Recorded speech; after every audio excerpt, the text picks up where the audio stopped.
Oh, hello, everybody. I'm really excited for the show today. This is our episode number 12, believe it or not. And we continue talking about hosting the presence of God, what the things that we need to do in order to put God first.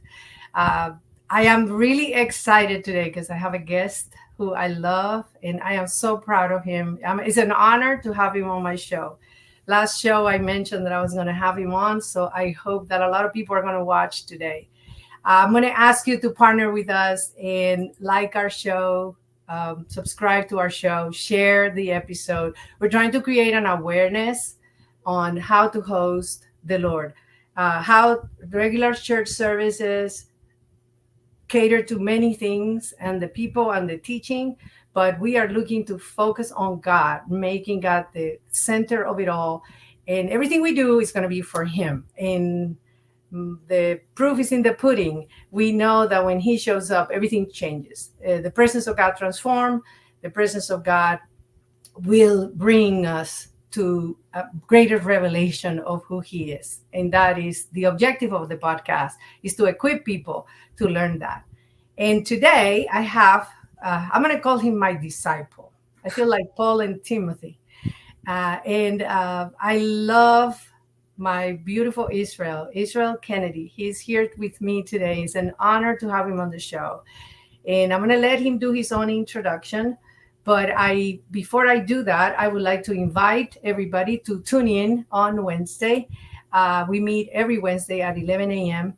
And these things are pre-recorded, so they are available for you to share with your friends.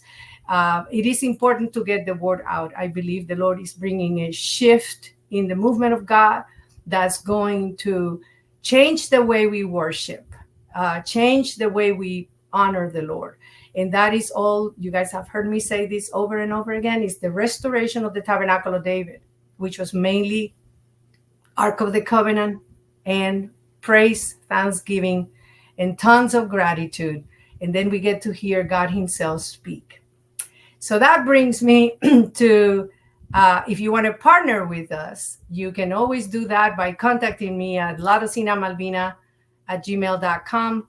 We are looking to fund a lot of these youth, also funds different camps in different places so that we can train people to host God. It's not a church service. It's not a conference. It's places where they focus on worship, just like the Tabernacle of David was. So if you're interested, please reach out to me. You can use my social media, Facebook or Instagram, to connect with me.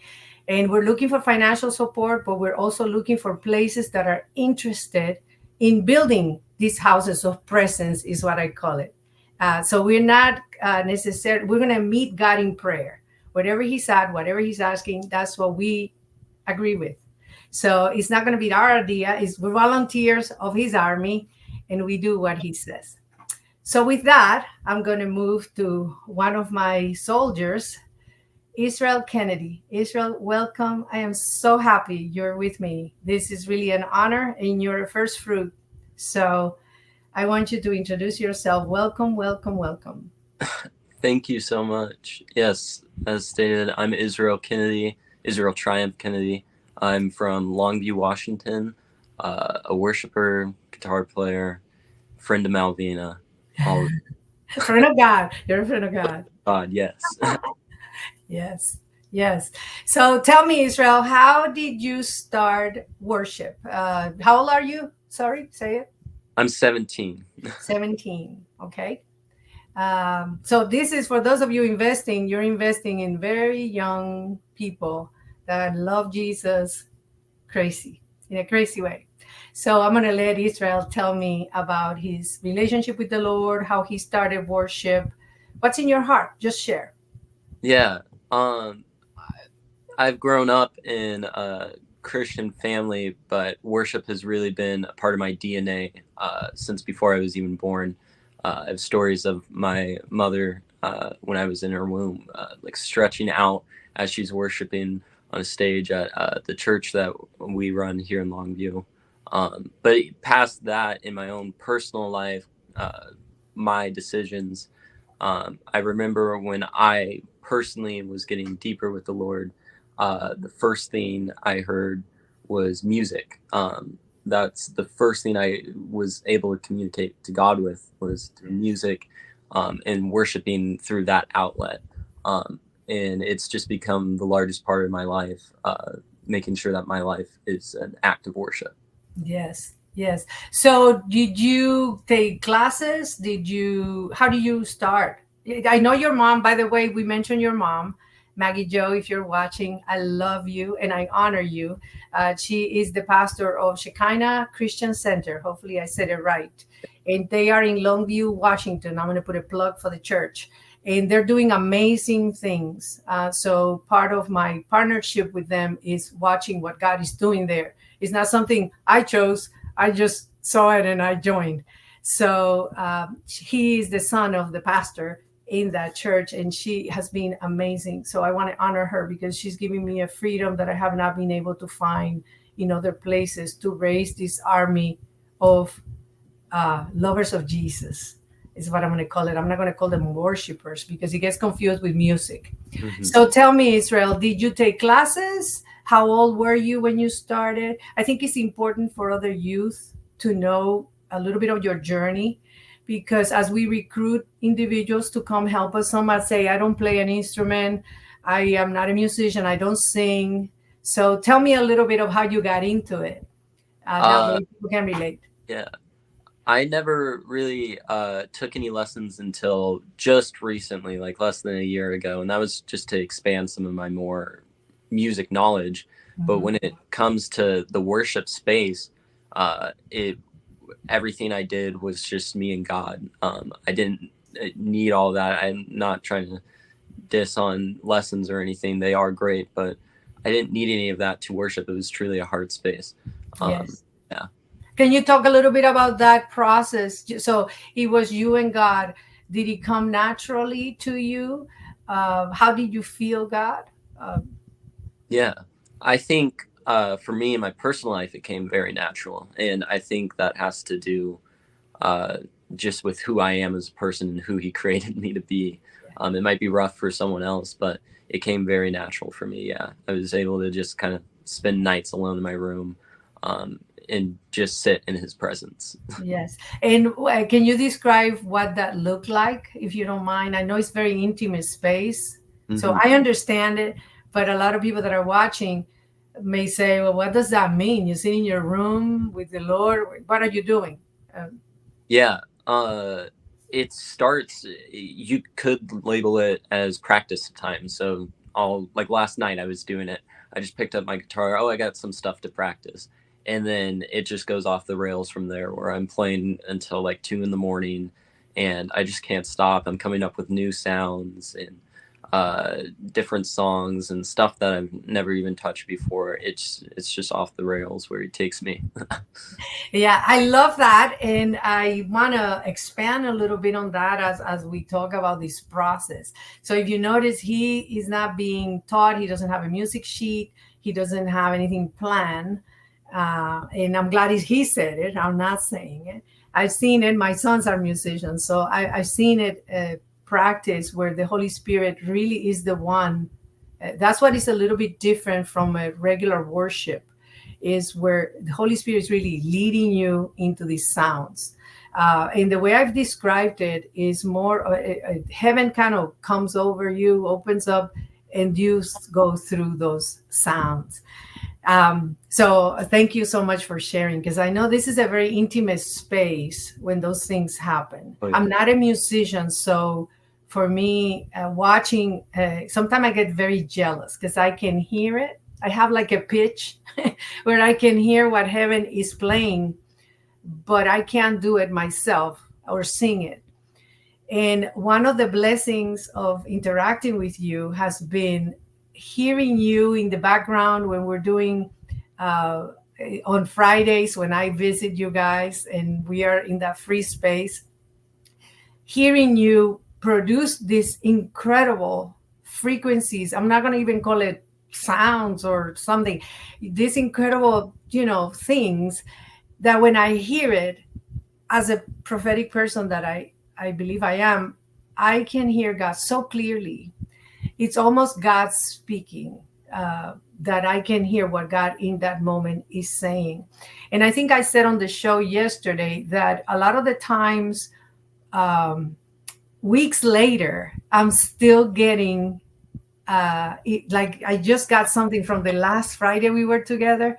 I don't know if you remember, we saw a father and son, when Elisha is another youth, and his dad who plays the bass, in that interaction. And I was teaching on Psalm 110 yesterday, where David speaks on that psalm saying, the Father, the Lord tells my Lord. It's almost as if David heard a conversation of the Lord and the Messiah, and you're just listening into the heavens, God speaking to his son, and we just get to watch. So imagine how amazing that space, how intimate that space is. So a lot of time when you play, that's how it happens to me. I get to hear intimate mysteries and conversations up in heaven.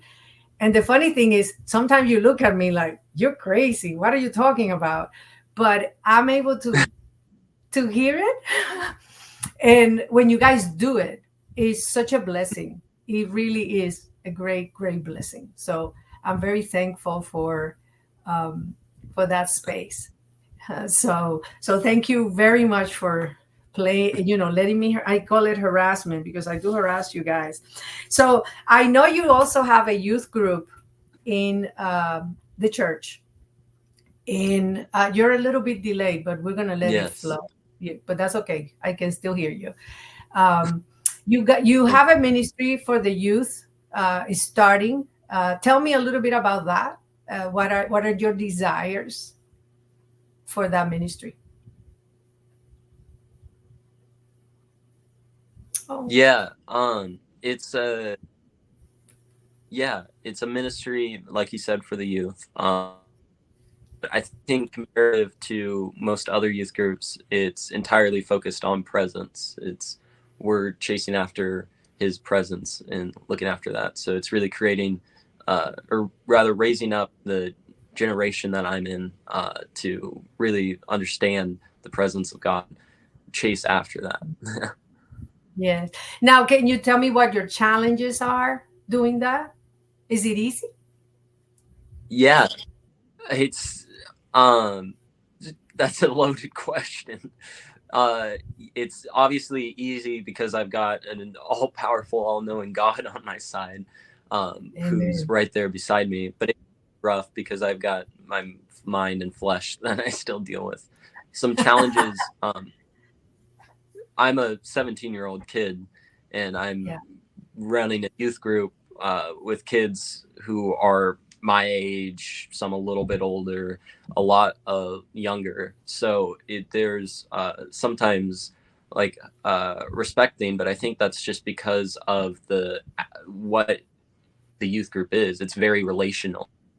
Mm-hmm. So we're really hard to get over that, but it's still how it is. Yes. What would you envision that ministry to become? What would you want to accomplish with the kids? Well, outside of knowing presence, I get that, but where do you see those kids in 5 years, for example? Where would you want them to be?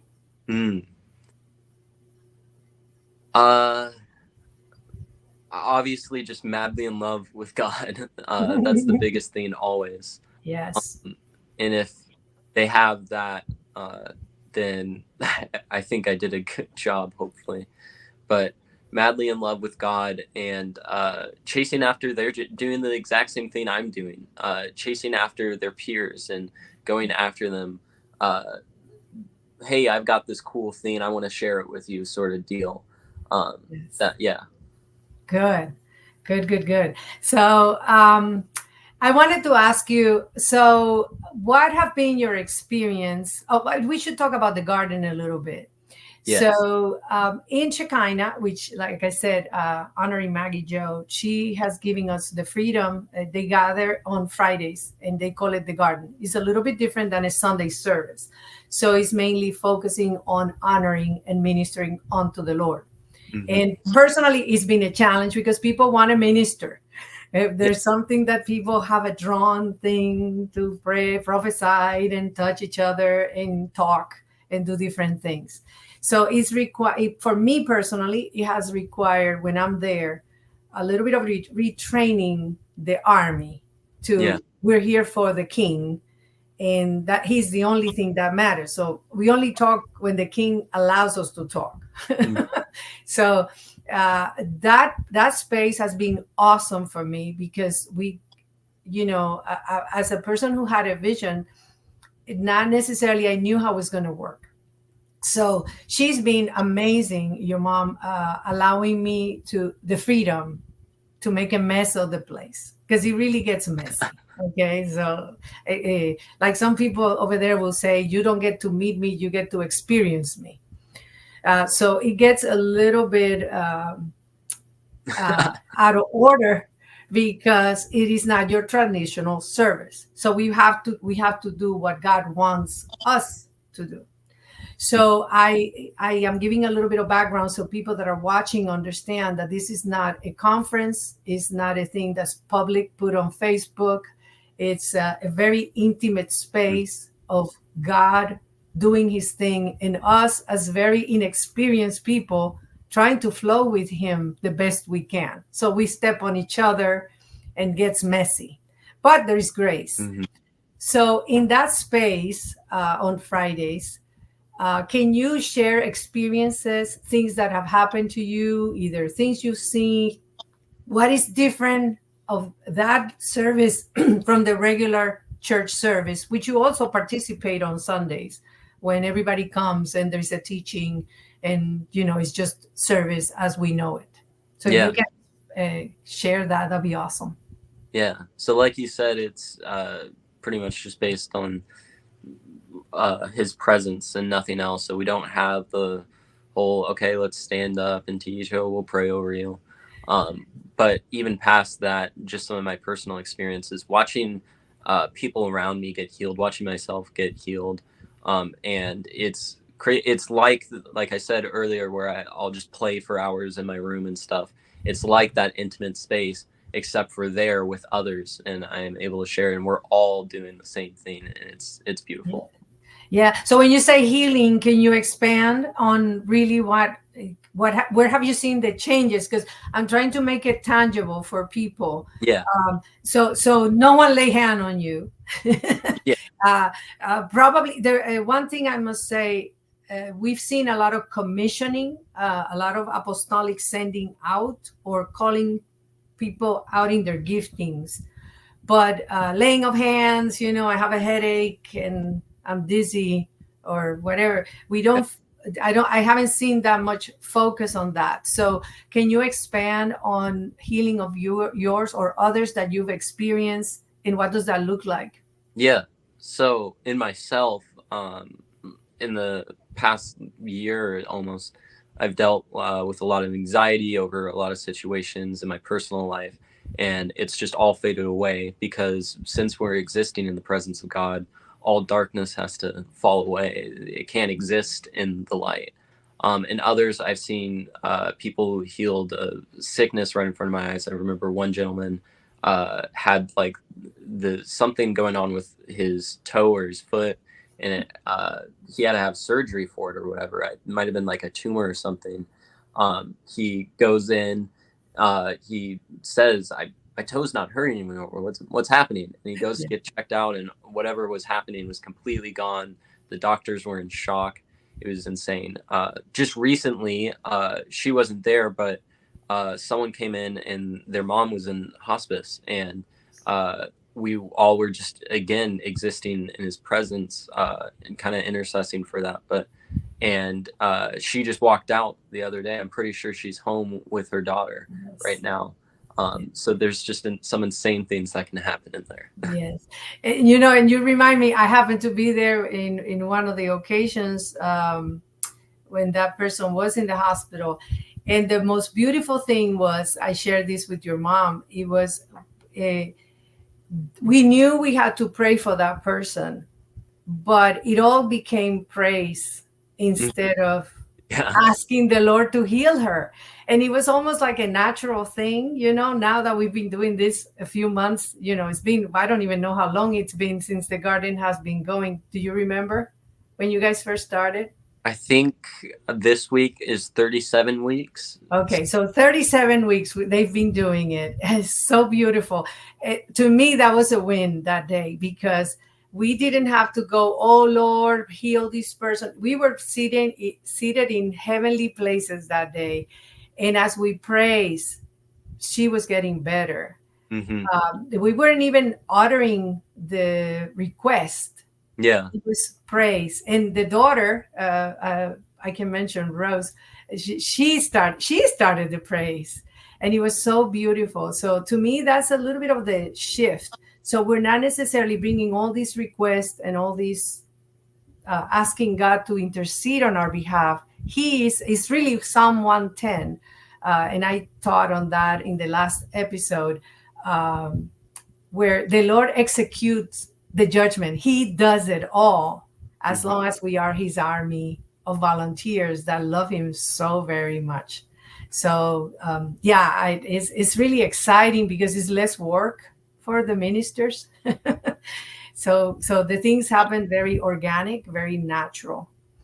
And I also can you share one thing? I don't want to move from this. Can you have you had any visions or any experiences or things that you see during worship when you're playing? Oh yeah. Or feel? Can you share some? Yeah. Well, even when you're around, you'll come up. Oh, can you play this sort of sound? This is what I'm hearing. This is what I'm seeing. And I'll see similar things. One time you're like, I need you to play a sound like the Keen is walking in the room. I know. Just instantly, I have the picture of what's happening. I can hear the sounds, the people stomping. Stuff like that is pretty common for me, just because I'm playing most of the time. Being able to hear and see what I need to put out into the room. Yeah, I one thing, and I would like to expand. Like I said, I harass you guys, and I want to apologize for it. But one thing I've seen is a lot of the times what you're doing, others on stage, Ryan doesn't know, or Patty doesn't know. Like we don't necessarily are communicating what's going on. Sometimes I can't even hear myself. It's really sad because I'm trying to tell you guys something and we don't hear it. But a lot of the time I'll ask the Lord, like, Lord, if what you're showing me is really true and it's really you, can you communicate it to them? And what's fascinating to me is either your mom starts singing or Esther will say something, so everybody will do something that eventually clicks in what I heard. And people may not hear it in the moment, but eventually it manifests. And I love that because it's not a one person hearing it. As a prophetic person, I can see it, but is the Lord really orchestrating? He's the conductor. Holy Spirit is really conducting the musicians, and would you say that this has been an easy process for you to do it corporately with other people? I know it's easy in your room, but when you're with others.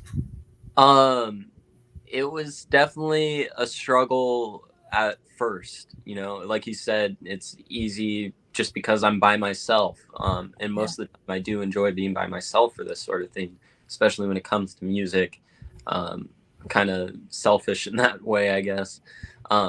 So it was definitely a struggle at first, having to shift over to the aspect where I'm with other musicians and I'm having to trust the drummer and the else on there. But over time you just build relationship with everyone on there, and we just really became a team and we were locked in. Yeah it's really beautiful. Actually, I have a lot of I'm excited. It's really an exciting season to get this thing to mature. So what would you like to see the garden look like in the coming days from your perspective? I don't even, the first thing that comes to mind is and I don't want this to just be because I want more people there and it's a number thing, but I do want more people to experience this. I want people to come in and see, oh my goodness, this is what it's about. This is it. This is all that there is. Like, this is what I need. So I think just more growth in that aspect where people can come in and truly experience what God's presence is. Yes, yes. This will be my last question. How does it feel to be in God's presence? Can you articulate what is done for you? Or can you compare worship as we did it in church services versus this experience? How do you contrast those two? And can you elaborate on what presence actually does for you day to day, I guess? Yes. So the differences between like Sundays and normal sort of church service and then what we're doing on Fridays, it's an interesting perspective. I have been a part of churches where it's very cut and dry. This is the schedule, versus the garden. It's pretty much doors wide open, do whatever you want, Yes. or wherever the Lord leads you, rather. So it's definitely freeing for myself, being a young man of God, who's learning his craft, who's still rising up. It's definitely freeing to be able to have that outlet where I can do what I felt led to do without having to worry about, oh, this person's going to say this thing, and oh, we're going over time. We got to get out of here. I the potluck at 12.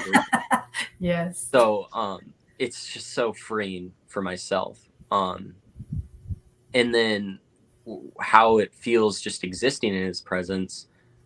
I mean, I can't leave it. It's life. It truly is.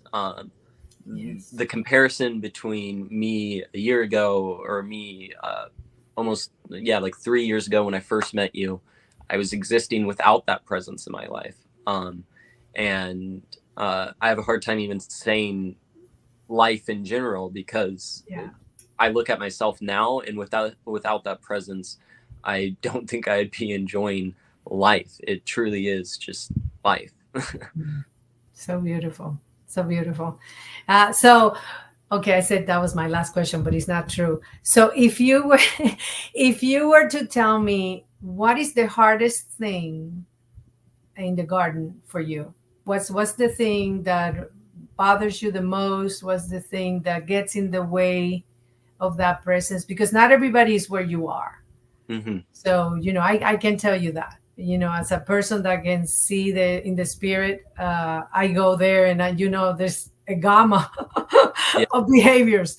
So what would you say, as a person who has that passion that you just articulated of being in the presence, what is done for you? Think about it. It's like a gem, it's changed your life. So it's something you want to guard, you want to protect, you want to honor, you want that reverence towards the Lord. What is the thing that you would say is the hardest thing when many other people come and not necessarily understand where you're at? Yeah. I mean, there's a lot to unpack there. Some smaller things. When existing in his presence, a lot of people around you may fade away because they might not get it, like you said. So when they get it, they get confused and will leave. But I think the biggest thing is definitely fighting myself in my own flesh of, I don't really know, should I do this thing? Is this God? Yes. And then the voice of the enemy likes to creep in a lot. But since I exist in that presence, I can identify it pretty much immediately, and I can say, no, that's not going to work here. So I'd say probably just myself and should I do this thing and should I not, sort of deal. Yeah. The other thing, and I would like to mention this for those that are listening, as the more we do this and the more we mature in this type of gathering, there is a beauty of corporate gathering. So when we're alone, it's us and God, and we're guarded and He's safe. But I don't think the Lord intended that. He wanted a body with a lot of different people. And being in a corporate setting, it helps because you have a lot of people. So it's a multitude of counsel is how I will describe it. Where, where you hear one thing, and sometimes I'll tell you, I heard that, and you're looking at me like, I didn't hear that. And you'll wait. And I love that, because just because I heard it doesn't mean it's for that moment. Yeah. So one thing I love about you guys, because I've tried to do this for almost 15 years now in different places. People get very prideful. Musicians can be very prideful, and they don't want to be told what to do. So it's hard to develop the trust. Yeah. But I think we've developed a dynamic where, I don't know, it's love, trust. We know we all want the same thing. So it's not me, my show, my thing, it's God's thing. And we all want that. And I think it's safe to say that in the garden, we do that. The people that are, creating this space want that. And your mom as a leader has done an amazing job. Ryan as well. Ryan is an integral part as a man, because we also need guys to lead this thing. I love the fact, by the way, and now that I say men, that a lot of your youth is guys, because the church had become very feminine, so you don't have a lot of guys. So that is something that also tells me there is something moving that's ahead of the times, because you can get more girls because they're more sensitive and more, but I'm seeing more kids, more boys, young men than girls. So that's also a great sign. Well, Israel, before we go, I want to invite you to say anything you want to say, anything you want to share, any invitation you want to make, any wisdom you want to share. I'll let you have this space for your purposes. Yeah, there's nothing too much that I can think of. I just want to extend the invitation to anyone watching. You're welcome to come to the garden on Fridays at 7, 1015 3rd Avenue in Longview, Washington. We'd love to see you there, and we'd love to just partner with you while we're in his presence. And then for youth, it's pretty much middle schoolers, high school range, a little bit older sometimes. It's Wednesdays at 6 to 8. We usually meet at the same location, and we'd also love to see you there. Yes. And when I'm there, we meet on Thursdays. Yes, we do. And you want to be there when Malvina's there. That's right. And one thing is, before we go, I would like to also say that we are looking for support, financial support, because we would like to train these kids. We would like to disciple these kids. A lot of the time, it takes time. They need to be taught how to walk with the Lord. They come with so many problems and so many issues from home. But we've seen in the presence of God, things get easier.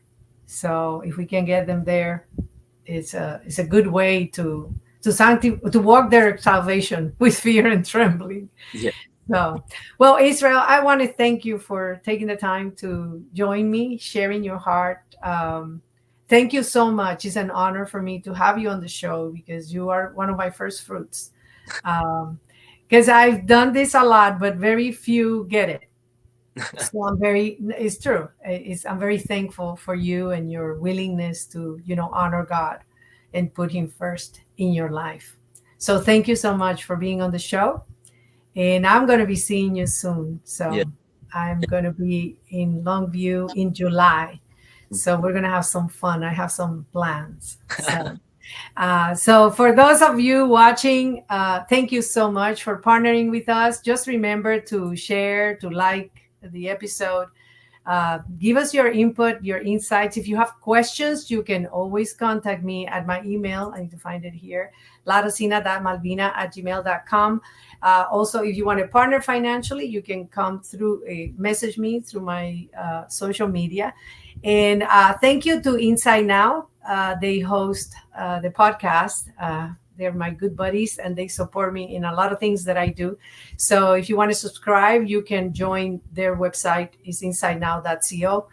And remember, this show is a show that is meant to equip and create an awareness on the importance of training and equipping, discipling people in how to host, honor, and carry the presence of God. So thank you so much for joining me, Israel. Thank you, everybody, for watching. Remember, every Wednesday at 11, we are here, and we talk about subjects about worship and what God is doing that's going to change in the coming days.